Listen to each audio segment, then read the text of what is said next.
Mga tsismoso at tsismosa sa social media at mga kapitbahay, pwede ba silang maparusahan?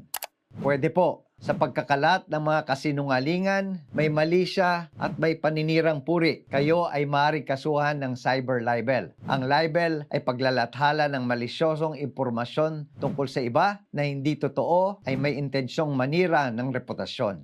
Ang pag-post sa social media ay isang uri ng paglalathala, kaya ito po ay sinasakop ng cyber libel law. Mga Marites, kung wala kayong magandang masasabi tungkol sa kapwa, payo lang po, quiet na lang po tayo. Kung may ginawa ng masama sa inyo, mas maganda kung i-PM na lang ninyo. O kaya kung may sapat na ebidensya, pabarangay po natin o sampahan po natin ang kaso sa korte.